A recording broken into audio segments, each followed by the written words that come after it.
স্বার্থপর সন্তান আপনারা মনে রাখবে,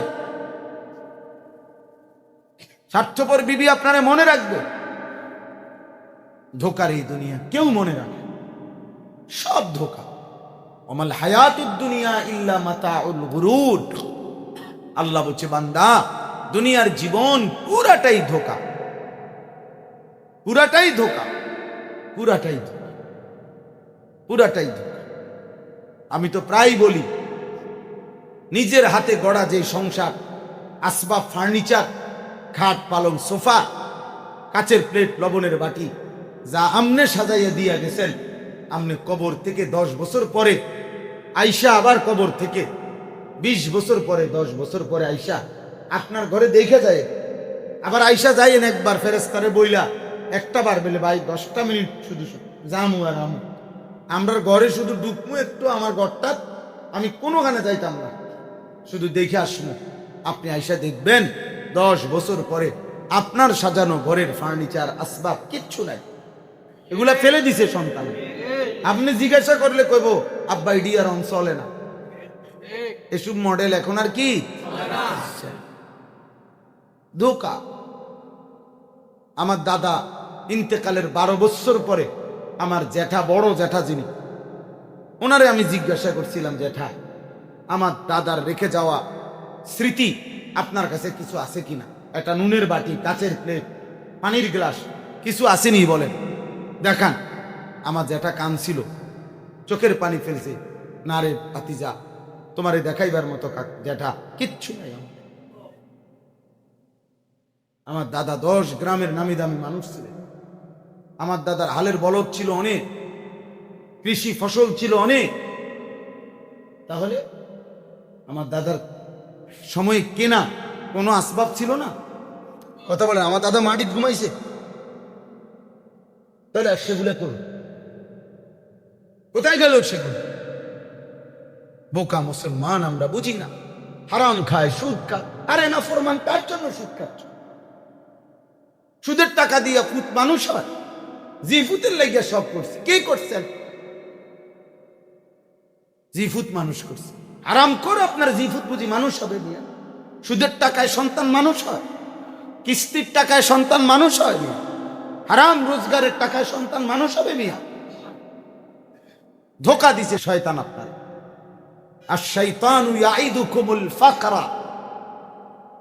আল্লাহ বলছে, শয়তান তোমাদেরকে প্রতিনিয়ত অভাব, দারিদ্রতার ভয় দেখায়। ওয়া ইয়া'মুরুকুম বিস-সুই ওয়াল ফাহশা। এবং শয়তান তোমাদেরকে প্রতিনিয়ত গুনাহ, অশ্লীলতা, বেহায়াপনার আদেশ করে। শয়তান সব যুক্তি সুদের উপরে দেখায়, শয়তান সব যুক্তি ঘুষের উপরে দেখায়। হালাল দিয়ে চলবা এটা তোমারে বুঝতেই দেয় না, হারাম ছাড়া পারবা না এটাই কেবল মনে ভাব। আমার বাপ খামখেয়ালি না। একজন পুরুষ, আমার কথা মনে রাখবেন, আমরা পুরুষ, আমাদের জীবনের 3টা অবস্থা। কয়টা? 1, আমি ব্যক্তি। 2, আমি অভিভাবক। 3, আমি উপার্জনকারী। পুরুষ মানে এই 3। আমি ব্যক্তি, তো আমি ব্যক্তি, আমার দায়িত্ব আমার ঈমান, আমার আমল, আমার আখিরাত ঠিক রাখা। পৃথিবী আটলান্টিক মহাসাগরে কাইটিয়ে যাক, আর আটলান্টিক মহাসাগর আমার বাড়িতে গেলাম। আমি হিমালয় পর্বতে ভাইসা যাই, অথবা হিমালয় পর্বত আমার বাড়িতে এসে যাক, এটা কোনো কথা না। আমার পরিবার, আমার স্ত্রী সন্তান, আমার ঘর, আমার ফ্যামিলি, সব শেষ পর্যন্ত যদি আল্লাহর নাফরমানি করে, তারপরেও আমার প্রথম দায়িত্ব, আমি আমার ঈমান আমল থেকে, আমার আখিরাতের ফিকির থেকে আমি এক চুলো নড়ব। এটা হলো আমার প্রথম দায়িত্ব। এটা মনে রাখ, মনে রাখ। নূহ আলাইহিস সালাম শেষ মুহূর্ত পর্যন্ত ওনার ছেলে কেনাআনকে ফেরাইতে চাইছেন, কিন্তু যখন শেষ পর্যন্ত ছেলেটা ঈমান আনে নাই, তো তাই বলে নূহ আলাইহিস সালাম উনি কি পানির মধ্যে, নৌকার মধ্যে থেকে নেমে গেছেন? তাইলে তাইলে হযরতে আসিয়া শেষ মুহূর্ত পর্যন্ত স্বামী ফেরাউন এত বড় নিকৃষ্ট কাফের জুলুম করছে ওনার উপরে, কিন্তু শেষ পর্যন্ত জান দিছেন, কিন্তু উনি কি ওনার ঈমান ত্যাগ করছেন?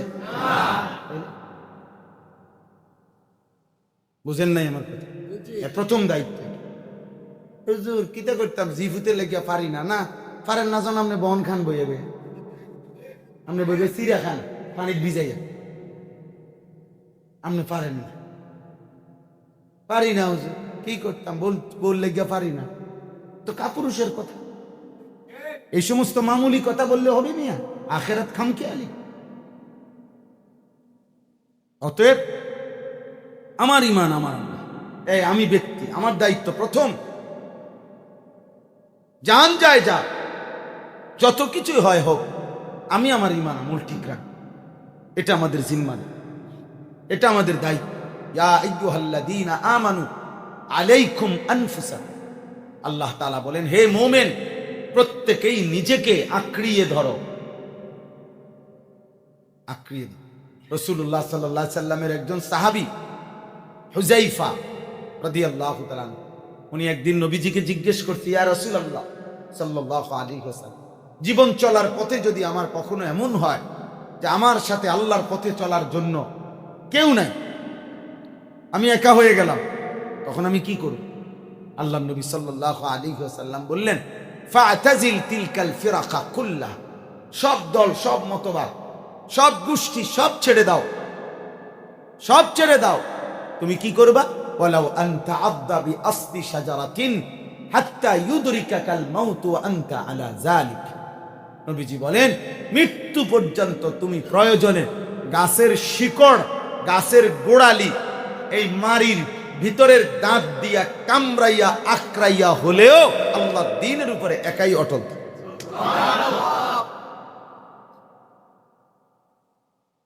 রাসূলুল্লাহ সাল্লাল্লাহু আলাইহি সাল্লাম বলছেন। তাহলে অতএব অমুকের দোহাই দিয়ে তমুকের দোহাই দিলে আখেরাতে কোনো সুযোগ হবে? এটা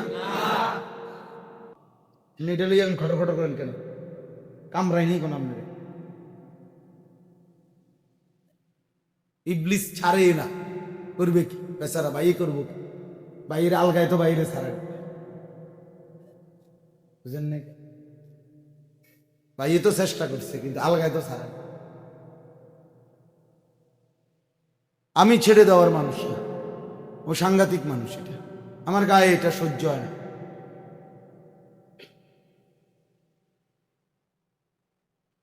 মনোযোগ দিয়ে শুনতে হবে। তাইলে বাপ এতগুলো কথা কি বললাম? অনেকগুলো বললাম। অর্থ হইল যে আত্মীয়তার সম্পর্ক একটি গুরুত্বপূর্ণ বিষয়। চাচা, ভাই, বোন, কত মানুষ বদনসিব, দুর্ভাগা, বছরের পর বছর সে আপন বোন, আপন বোনের সম্পত্তি দেয় না। আজকে 30 বছর নিকৃষ্ট ডাকাত, ছোট লোক, কম জাত, ছোট লোক বেটা, তুমি আপন বোন, আপন ফুফু, তার সম্পত্তি দেয় না, বুঝে বললেই কয় নিবাগা, আর ভাই বোনের সম্পর্ক রাখতে না, আর আইতা না জিফুত লইয়া, হারামি কোথাকার। এটা কথা হইল কোন মিয়া? মানে এই লোক এত লোভী যে সে আপন বোনকে বুঝাইতেছে, বোন তুমি যদি তোমার বাচ্চা কাচ্চা নিয়া আমি ভাইয়ের ঘরে এক বেলা খানা খাইতে হয়, তাহলে আগের থেকে জমি দিয়ে রাখতে হবে, জমি দিয়ে রাখতে হবে, নয়তো কি, নাইলে খাওয়াবো না। অথচ তোমার ঘরে কি এই গ্রামের, এই মহল্লার আর কোনো মানুষ খানা খায় না? খায় নাই তো তারা কি জমি দিয়ে নি খাইছে? কথা বলেন না কেন? তো তারা কি জমি দিল না? আপন বোন জমি দিয়ে রাখতে না? আস্তাগফিরুল্লাহ। বহুত কম জাত মানুষ, নিচু মানুষ, মানুষ আপন বোন 30 বছর ধরে কাঁদতেছে, 10 বছর ধরে কাঁদতেছে, প্রতিবার আইসা ভাইয়ের কাছে বলে, ভাই আমার বাবার সম্পত্তি পৈতৃক, আমি ওয়ারিস, আমার সম্পত্তি দেন না। না দেন, নয় সে কথা। আরে বেটা, কার জন্য রাইখা যাবে? কার জন্য? দুনিয়া রেখেই তো যাইতে হবে। আপনার জন্য আপনি কবরের নিয়ে যাবেন এগুলো, তাইলে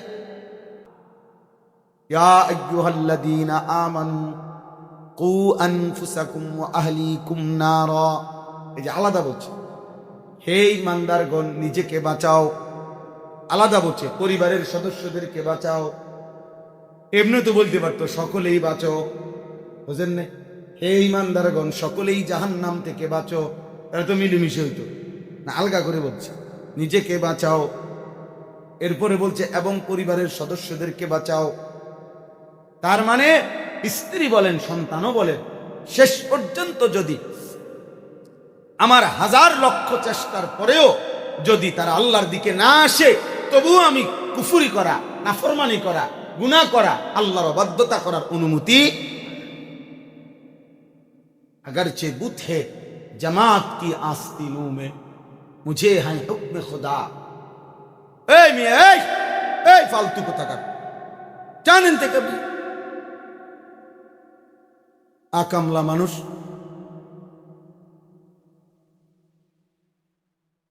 এখানে ছবি উঠাইতে আসছেন এটা? জি, তো ইব্রাহিম আলাইহিস সালাম বলছে, এটা ইব্রাহিম আলাইহিস সালামের কথাটাকে আল্লামা ইকবাল কবিতার আকারে বলছে। ইব্রাহিম নবী যেন বলতে চেয়েছেন, যদি আমার কওম, আমার জাতি, আমার সম্প্রদায়ের প্রত্যেকের হাতে হাতে মূর্তি থাকে, আর আমারে যদি সেই মূর্তির স্তূপের মাঝখানেও যদি দাঁড় করিয়ে দেয়, আমি সেখানে দাঁড়িয়েও বলবো লা ইলাহা ইল্লাল্লাহ।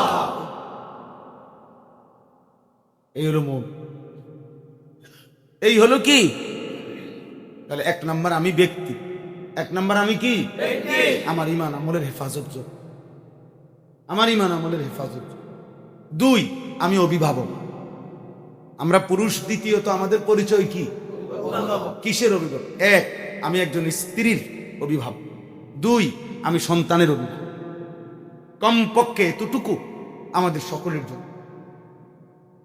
আর যার যার আরো বাড়া আছে, আমি তা আমার স্ত্রী আছে, আমার 4টা ছেলে মেয়ে আছে, তাহলে আমি এই 5 জনের অভিভাবক। আমার একজন গাড়ির ড্রাইভার আছে, আমার গাড়িতে আমার একজন খাদেম ছেলে আছে, হাফেজ সাহেব, তো আমি এই 2 জনের অভিভাবক। 3, আমার মাদ্রাসা আছে, আমার মাদ্রাসায় 34 জন শিক্ষক কর্মচারী আছে, আমি তাদের অভিভাবক। আমার মাদ্রাসায় প্রায় 500 ছাত্র আছে, আমি তাদের অভিভাবক। এই মানুষগুলোর আমি অভিভাবক। আমার জীবনের শেষ পর্যন্ত চেষ্টা থাকতে হবে, আমার দ্বিতীয় দায়িত্ব এদের ঈমান আমল, আমার স্ত্রীর ঈমান আমল, আমার স্ত্রীর আখলাক, আমার স্ত্রীর পর্দা, আমার স্ত্রীর চরিত্র, আমার স্ত্রীর সেজদা, আমার স্ত্রীর নামাজ, এটা আমার দায়িত্ব। আমার ছেলে, আমার মেয়ে, আমার পরিবারের এই মানুষগুলোর ঈমান আমলের ফিকির করা, নামাজের ফিকির করা, হালাল হারামের ফিকির করা, পাক নাফাকের ফিকির করা আমার দায়িত্ব, আমার দায়িত্ব। এটার থেকে আপনি মুক্তি পাবেন। অকুল্লুকুম মাসউলুন আন রাইয়াতিহি, নবীজি সাল্লাল্লাহু আলাইহি সাল্লাম বলেছেন, তোমরা প্রত্যেকে তোমাদের অধীনস্থদের ব্যাপারে হাসরের ময়দানে আল্লাহর নিকট জিজ্ঞাসিত হবে, জিজ্ঞাসিত হবে। আমার বাপ, আমি প্রত্যেক দিনে কথা একবার বলি, আমার জীবনের সবচেয়ে, আমার কাছে পৃথিবীর সবচেয়ে আশ্চর্য লাগে এই কথাটা, যে একজন মুসলমান বাবা মা জীবিত বেঁচে আছে, মুসলমান মা বাবা ঘরে আছে, আপন ঘরে, এই একই ঘরে বাপ মা জীবিত থাকার পরেও 16 বছর বয়সী, 18 বছর বয়সী একটা ছেলে, একটা মেয়ে খোদার 365 দিন, একটা বছর পুরা কোনদিন ফজরের নামাজ একদিনও পড়লো না। আমার রাগ হবেন না, রাগ হইলেও কিছু করার নাই, আমি এটা কলিজারে মানাইতে পারি না।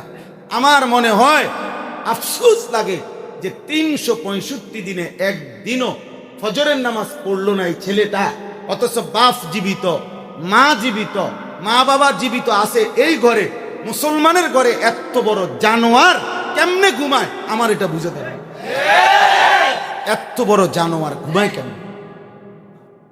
এত বড় হাইওয়ান, এত বড় চতুষ্পদ জন্তু মুসলমানের ঘরে ঘুমায় কেন? তার বাপ কেডা? তুমি কিসের বাপ? তুমি কিসের বাপ? তুমি ভাত খাবাই না লেগে বাপ? হ্যাঁ, তোমারে খোদা বাপ বানাইছে, ভাত খাবাইতা। তোমারে খোদায় বাপ বানাইছে, পুতের বাপ বিল্ডিং করে দিতা শুধু। আপনারা বুঝি এটা বলছে, টাইলস বাথরুম, টাইলস হুজুর দোয়া করবেন, টাইলস লাগাইছে, একদম ভালো টাইলস। কিতা দোয়া করতে তো লাগাইছে নে, দোয়া কি দোয়া করতো? কি তা টাইলসের আবার কি দোয়া? টাইলসের দোয়া করছে। হ্যাঁ, হুজুর রবিবারে ছাদ ডালাই খাস করে দোয়া করে। কি খাস করে কি দোয়া করতে? আমি একজনকে বলছি খাস করে দোয়া করি যাতে ছাদ ডালাইয়ের সাফে, ছাদের সাফে বিল্ডিংটা একটা যায় না। এটাই তো খাস দোয়া, একটা জাঁতা দিয়ে দোয়া করে। খাস দোয়া কিতাবা ছাদ ডালের দোয়া চা। মোটরসাইকেলে লেগে দোয়া আছে,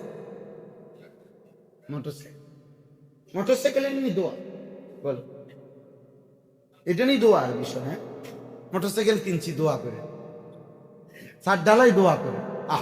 ছেলেটা এক ওয়াক্ত নামাজ পড়ে না, মেয়েটা টোটালি পর্দা করে না, চরিত্রহীন স্ত্রী বাজারে বাজারে ঘুরে, মার্কেটে মার্কেটে ঘুরে, তাই নিয়ে বুঝে বুঝে ললিপপ খায়। আমনে স্বামী, হ্যাঁ আপনি বেগায়রত, যার স্ত্রী এবং কন্যা বেপর্দা, আল্লাহর কসম সে বেগায়রত, আত্মসম্মানহীন, পৌরুষহীন একজন অপদার্থ মানুষ ছাড়া আর কিচ্ছু না। বেটা বেগায়রত মানুষ, তার ভিতরে কোনো আত্মসম্মান নাই, আত্মমর্যাদাবোধ, প্রেস্টিজ কনসার্ন নাই, আত্মসম্মান।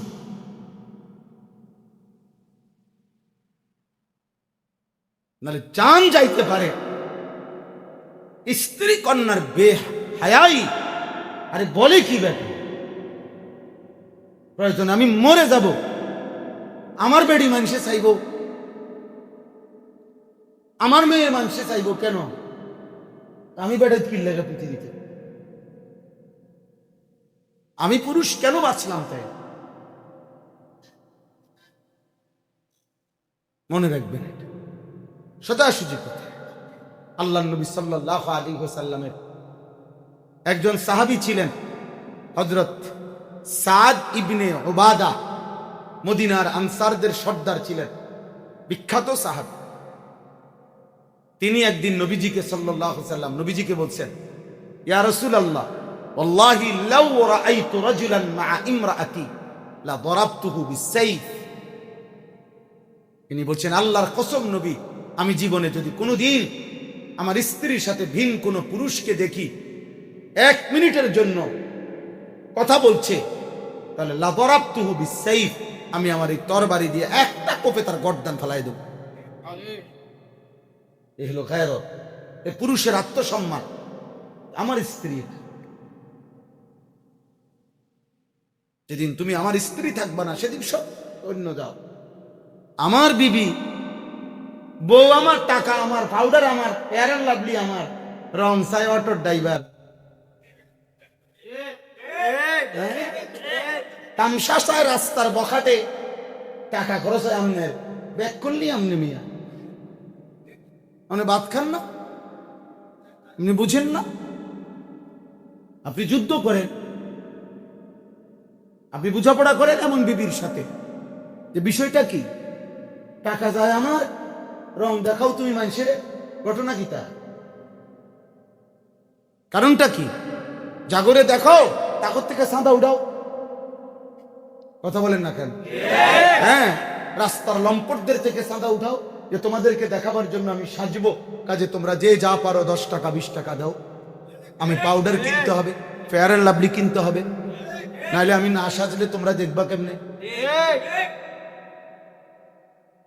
আল্লাহ আমাদেরকে লজ্জা দান করুন, হায়া দান। আমি হয়তো একটু শক্ত বলে ফেলছি, এই তো না, একটু কঠিন বলে ফেললাম, কিন্তু কঠিন না, এটা হাদিস। হাদিস আল্লাহ নবী সাল্লাল্লাহু আলাইহি সাল্লাম, এবার শুনে, ওই হাদিস শেষ হয়েছে না, ওই সাহাবী যখন এটা বলছে, এই যে আমি আমার স্ত্রীকে যদি দেখি ভিন পুরুষ তার সাথে কথা বলতেছে, তার কল্লা হালাই দেব, তো এই কথা শোনাতে উপস্থিত সাহাবীরা তৎক্ষণাৎ বলে উঠছে, হাদিসে আছে আল্লাহু আকবার। মানে বাপরে, দেখছুনি সাদের সাহস, সাদের হিম্মত কি, সাদের গায়রত কি, আত্মমর্যাদা বোধ কি। তখন আল্লাহর নবী সাল্লাল্লাহু আলাইহি সাল্লাম বিশুদ্ধ হাদিস নবীজি বলছেন, আতাজাবুনা মিন গায়রাতি সাদ, বলছে সাহাবারা তোমরা আমার সাদের সাহস দেখে, গায়রত, এই আত্মসম্মান শব্দটা বোঝেন তো না, আত্মপ্রেস্টিজ আর কি, প্রেস্টিজ এটা তো মোটামুটি বোঝেন, প্রেস্টিজ, এই প্রেস্টিজ দিলেন এটারই গায়রত কয় আগে, কি বলে গায়রত, গায়রত আত্মসম্মান, মানে আত্মসম্মান, যেটা আমার আমার প্রেস্টিজে লাগছে, তুই বেটা আমার এতটি মানুষের সামনে এটা করি কেন, আমি এটা শেষ দিককে চাই, দরকার হলে টাকা 30,000 30 লাখ খরচ করলাম, আমার গায়ে লাগছে। এই মানুষ এটারই তো কয় কি আত্মসম্মান, প্রেস্টিজ, আত্মমর্যাদা, এটারে আরবিতে কয় গায়রত। নবী সাল্লাল্লাহু আলাইহি সাল্লাম বলেন, তোমরা আমার সাদের গায়রত, আত্মসম্মান দেখে অবাক হলে, তখন নবীজি বলছেন ওয়াল্লাহি আনা আগিয়ারু মিনহু, আমি মুহাম্মদ আল্লাহর কসম তার চাইতে বেশি গায়রতওয়ালা। এরপরে বলছে ওয়াল্লাহু আগিয়ারু মিন্নি, আর আমার মহান আল্লাহ আমার চাইতেও বেশি গায়রতওয়ালা। এজন্য নবী সাল্লাল্লাহু আলাইহি সাল্লাম বলছে, আল্লাহ বলছেন বন্ধু, আমার কোন বান্দা বান্দি ইমানের পরিচয় দেওয়ার পরে, মুমিন হওয়ার পরে যদি জিনা করে, ব্যভিচার করে, তো আমি পরিষ্কার বলে দিলাম, খোঁজ লাগাবেন, যদি বিবাহিত হয় পাথর মাইরা মাইরা ফেলবে, পাথর মাইরা শেষ করে দেবে। এই আল্লাহর গায়রতে কামড়া করলা কি, আমার জমিনে ইমানদার পরিচয় দিয়ে জিনা করল, ব্যভিচারী করল। আমার কাছে কিতাব আছে আরবি, ওয়ালা তাকরাবুজ জিনা, এই কিতাবে আছে, আল্লাহ নবী সাল্লাল্লাহু আলাইহি সাল্লাম বলেন, কোন গুনাহে আল্লাহ জমিনে সবচেয়ে বেশি গুসা হয়, আল্লাহর গায়রতে লাগে, আল্লাহর প্রেস্টিজে লাগে, জমিনে কোন গুনার কারণে সবচেয়ে বেশি? নবীজি বলছে, কোন বান্দা বান্দি, আল্লাহর কোন বান্দা বান্দি যখন জিনা করে, মা মিন আহাদিন আগিয়ারু মিনাল্লাহ আন ইয়াজনি আবদাহু আও আন তাজনি আমাতাহু। অভিভাবক, আপনার স্ত্রীর ঈমান, আপনার স্ত্রীর নামাজ, আপনার স্ত্রীর পর্দা, আপনার ছেলেটার নামাজ, আপনার মেয়েটার নামাজ, খোদার কসম এটা আমাদের প্রথম দায়িত্ব। ভাত দরকার হলে কম হোক, বিল্ডিং না হয়তো কম হোক, টাইলস না তো না লাগাই, খাট যত না বানাই, আপনি পুরা শেষ করতে না পারলেও বাকিটা ওরা পরে করবে, করবে না? এই পৃথিবীতে চিরাচরিত নিয়ম তো এটা। দাদায় হয়তো ভিট বাইন্দা গেছে, বাফে হয়তো ঘর শুধু ছাদ ডালাই দিয়া গেছে, ফুতে আইসা হয়তো সবগুলো ইট গাইটা এখন মোটামুটি থাকার পরিবেশ হয়েছে, এরকম হয় না? তো তাহলে দুনিয়া তো 3 পুরুষ মিললেও সাজাইতে পারবে, আখেরা আখেরা বলেন না কেন? দুনিয়া মাটির উপরের ঘর আমনে শেষ না করতে পারলে সন্তানে শেষ করবে, সন্তানে শেষ করতে না পারলে নাতি করবে বাকিটা, কিন্তু কবর, তাইলে আমার কবর যদি আমি না সাজাই, আমার নাতি সাজাই দিবে না? ইয়ালামুনা যাহিরাম মিনাল হায়াতিদ দুনিয়া ওয়া হুম আনিল আখিরাতি হুম গাফিলুন। রব্বুল আলামিন বলে, বান্দা দুনিয়ার জীবন তো খুব বুঝলা, মাটির উপরের দুনিয়া তো বান্দা খুব বুঝলা, কিন্তু আখিরাতের ব্যাপারে তো একদম গাফেল হয়ে রইলা। মাটির উপরে তোমার ঘর, এটা তো মাশাআল্লাহ খুব সুন্দর করে সাজাইলা, তুমি কি জানো না বান্দা, মাটির নিচে যেই কবর, এইটাও তো তোমারই ঘর, এটা কেমনে খালি রাখলা? হ্যাঁ, মাটির উপরের ওই ঘর যদি সাজে খাট পালং সোফা আর ফার্নিচার দিয়ে, রব্বুল আলামিন বলে মাটির নিচের ঘর ওই কবরও তো সাজে জিকির সেজদা তাসবিহ তেলাওয়াত দিয়ে। তাইলে কেমনে ভুলে গেলাম? ওমা হাদিহিল হায়াতুদ দুনিয়া ইল্লা লাহবুন ওয়া লাইব। আল্লাহ বলে বান্দা দুনিয়ার জীবন আর কিছুই নয় বান্দা, শুধুই তামাশা, শুধুই খেলাধুলা। ওয়া ইন্নাদ দারাল আখিরাতা লাহিয়াল হায়াওয়ান। আল্লাহ বলেন আখিরাতের ঘর জান্নাতি হচ্ছে আসলেই জীবন, বেঁচে থাকা। ফাকাশাফনা আনকা গিতাআকা ফাবাসারুকাল ইয়াওমা হাদীদ। আল্লাহ বলে দুনিয়াবাসী তোমরা ভেবেছো মৃত্যুবরণ করলে চোখ বন্ধ হয়ে যায়, দুনিয়া আড়াল হয়ে যায়। আল্লাহ বলে না বান্দা, মৃত্যুর মাধ্যমে চোখ তো দেখতে তোমরা মনে করছো বন্ধ হয়ে গেছে, আসলে তো আমি দুনিয়া না আড়াল করে দিছি, কিন্তু প্রকৃত অর্থে মৃত্যুর মাধ্যমে আমি আল্লাহ তার চোখ খুলে দিয়েছি, কবর থেকেই জাহান্নাম পর্যন্ত তার নজরে দিয়ে দিয়েছি। এবার আগের চাইতে ফাবাসারুকাল ইয়াওমা হাদীদ, এবার আগের চাইতে চোখের পাওয়ার বেড়ে গেছে। আগে তো সে দুনিয়ায় থাকতে এখান থেকে আধা কিলো দেখতো না, এখন সে কবর থেকে জাহান্নাম দেখে, কবর থেকে জান্নাত দেখে। এজন্য প্রত্যেক ইমানদার কিংবা নাফরমান কবর থেকে ইমানদার জান্নাত দেখে, নাফরমান কি দেখে? তো কবরের লগে দিয়ে নি জান্নাত, কবরের সাথে দিয়ে নি জাহান্নাম, তো বহুত দূরে। কিন্তু আল্লাহ বলে তুমি না মনে করছো চোখ বন্ধ হইছে, না, ফাকাশাফনা আনকা গিতাআকা, আমি মূলত চোখের আবরণ খুলে দিয়েছি, খুলে দিয়ে এই সাইড বন্ধ করে দিছি, এই সাইড বন্ধ করে, জানালা বন্ধ করে দিছি, দরজা পুরা খুলে দিছি, অল্প কুদ্দুর সাইড দুনিয়া এটা বন্ধ করে দিয়েছি, অনেক লম্বা আখিরাত ওটা খুলে দিয়েছি। এই জন্য ইমানদার মুমিন কবরে থেকেই জান্নাত দেখে, জান্নাত দেখে। আল্লাহ আমাদেরকে বুঝার তৌফিক দান করে। 3 নাম্বার হলো, হুজুর আসতেছেন, আমার কথাও শেষ। 3 নাম্বার হলো, 3 নাম্বার হলো আমরা উপার্জনকারী। আমার এই কথাটাই শোনে। আর এই একটা কথা, 1 নাম্বার কি বলছি বলেন? ব্যক্তি। কথা বলেন, ব্যক্তি হিসাবে আমার দায়িত্ব কি? নিজের ঈমান আমল আখিরাতের কি করা? হেফাজত। তো 2 নাম্বার হলো আমি কি? অভিভাবক। বলেন না কি? অভিভাবক, অভিভাবক, অভিভাবক। অতএব আমার স্ত্রী, আমার ছেলে, আমার মেয়ে, ওদের আখলাক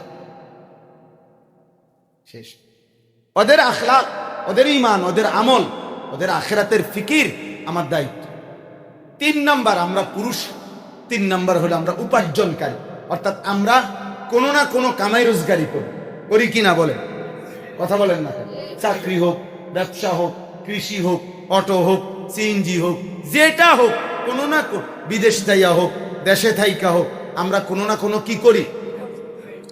এখানে আমাদের দায়িত্ব খেয়াল রাখা যে আমরা উপার্জনকারী হিসাবে হালাল এবং হারাম, জায়েজ এবং না জায়েজ, বৈধ এবং অবৈধ, এই দিকে খেয়াল। সুতরাং হালাল হারামের খেয়াল কর, হালাল হারামের খেয়াল কর। রাসূলুল্লাহ সাল্লাল্লাহু আলাইহি ওয়াসাল্লাম বলছেন, কেউ যদি 10 টাকার একটি জিনিস, 10 দিরহামের একটি জিনিস কিনছে, কিন্তু তার মধ্যে 1 দিরহাম হারাম, 9টা টাকাই হালাল ছিল, আল্লাহর কসম নবী বলছে ওই জিনিস তার কাছে যতক্ষণ থাকবে তার ফরজ নফল কোন ইবাদত আল্লাহ কবুল করবে। হারামখোর জান্নাতে যাবে না। লা ইয়াদখুলুল জান্নাতা জাসাদুন গুযিয়া বিল হারাম। নবীজি বলছে যেই শরীর হারাম দিয়ে বেড়ে উঠছে, আল্লাহর কসম নবী বলছে লা ইয়াদখুলুল জান্নাহ, ওই দেহ জান্নাতে ঢুকবে না, ওই দেহ জান্নাতে যাবে না। অতএব এই আমার এই 3টা কথা মনে রাখ। 1 নাম্বার কথা হলো আমরা পুরুষ, আমি ব্যক্তি, আমার ঈমান আমলের হেফাজত, এই পৃথিবীর কেউ না মানুক, আমার জন্য আমার ঈমান আমলের হেফাজত জরুরি কিনা। 2, আমি অভিভাবক, অতএব আমার স্ত্রী, সন্তান, পরিজনের ঈমান আমল আখিরাতের হেফাজত জরুরি। 3, আমি উপার্জনকারী, অতএব হালাল হারাম মেনে চলা আমার জন্য জরুরি। আল্লাহ তাআলা আমাদেরকে তৌফিক দান করেন।